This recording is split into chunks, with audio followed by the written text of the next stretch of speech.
First of all, First Minister, Donald Dewar at the opening of the Scottish Parliament said this is a journey which has no end. So what is the biggest change in Scotland in the journey so far, do you think?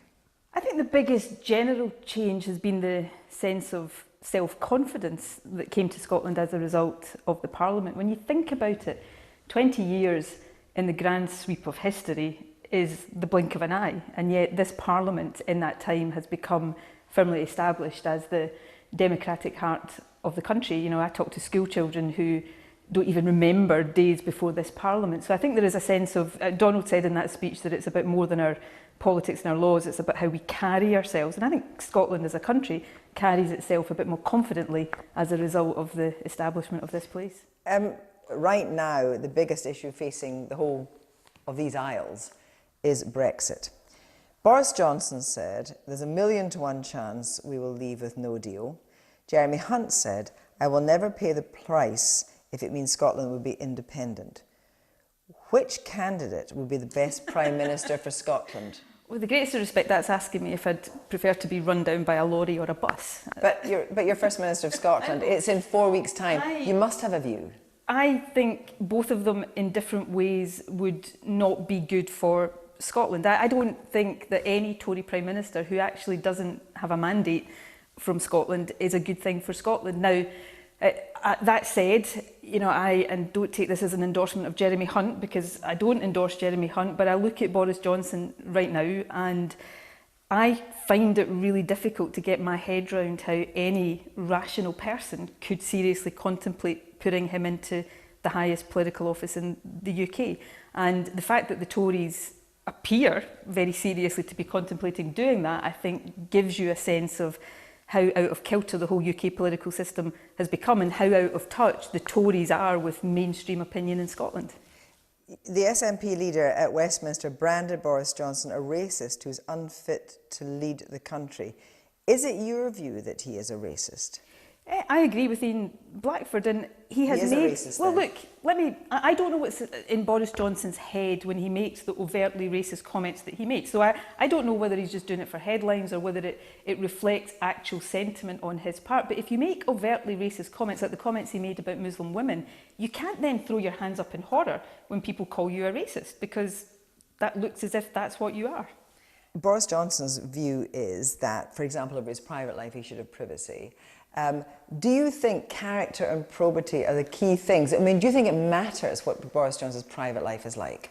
When the chips are down, when you're facing a crisis, when you're facing tough decisions, character is what you rely on. That's what determines the path you take. Of course, I'm a great believer in privacy and politicians having the right to a private life, but when there is, you know, such a crossover into what kind of Prime Minister he would be, then I think people are entitled to have a bit more than they perhaps are getting. But aren't you conflicted about this? Because the latest polls show that if Boris Johnson was Prime Minister, it would increase support for independence.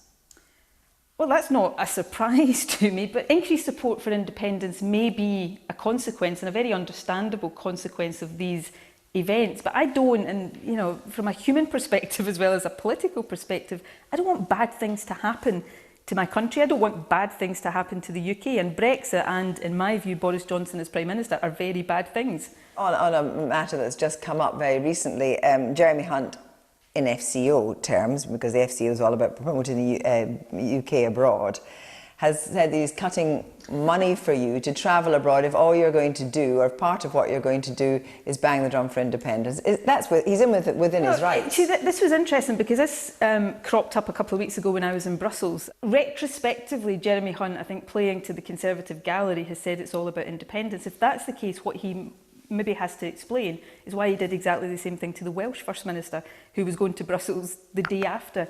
This is actually more about trying to constrain the devolved governments, and that's what's been underway for 3 years since Brexit, the power grab on the Scottish Government, on the Welsh.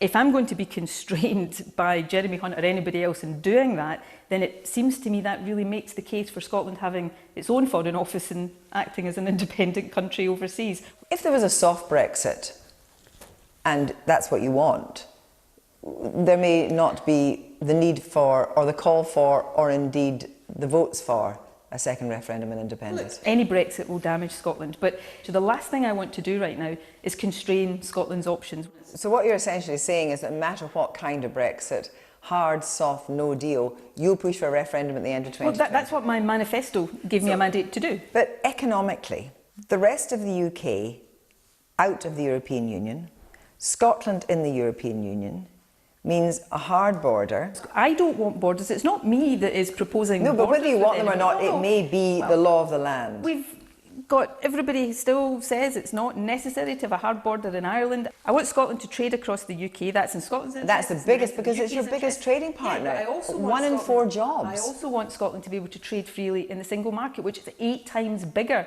than the UK market, which is equally important to Scotland's economic future. So, but at the moment, 4 times worth of, sorry, I don't mean to interrupt, but just on a very simple point, which you know, is that 4 times the amount of trade with the EU is trade between England and Scotland.